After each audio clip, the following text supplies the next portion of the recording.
Add किया जाएगा हस्बे जायका नमक और ये काली मिर्च जो इस्तेमाल होनी है इसमें 1.5 स्पून जो है, ये देखें जी।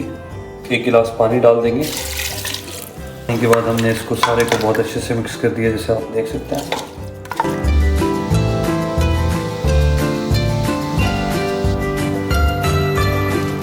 मिर्चा के साथ साथ ये देसी घी, पुरानी डोलचीज़ को कहते हैं हमारी ज़ुबान में, ये घर का देसी घी और ये खालिस देसी।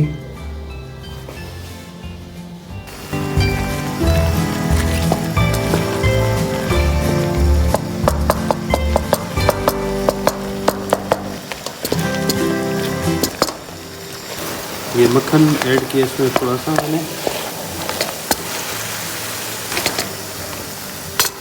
ग्रीन मक्खन के बाद अब बारी आती है खालिस देसी घी की। ये मैं अभी डालने जा रहा हूँ। अगर आप देख सकें तो बिल्कुल घर का खालिस देसी घी है।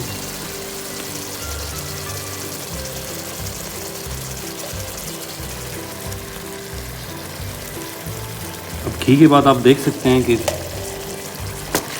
एकदम से जो लुक है वो बिल्कुल इन्हेंस हो जाएगी। इसकी अच्छी सी बुनाई करेंगे और उसके बाद मज़ीद दही और बाकी मसाला जार डालकर इसको फाइनलाइज़ करेंगे।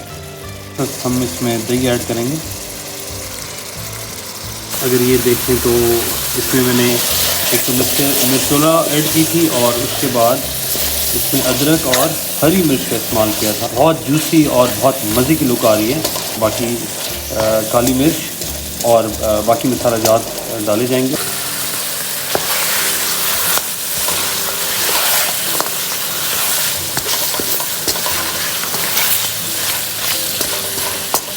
अब ये जनाब हमने इसमें काली मिर्च का छिड़काव कर दिया, थोड़ी सी काली मिर्च इसके जो टेस्ट को वो मज़ीद जो है ना वो प्यारा बनाएगी। और इसके साथ अगर हम थोड़ा सा कुछ धनिया भी डाल देते हैं और इसके साथ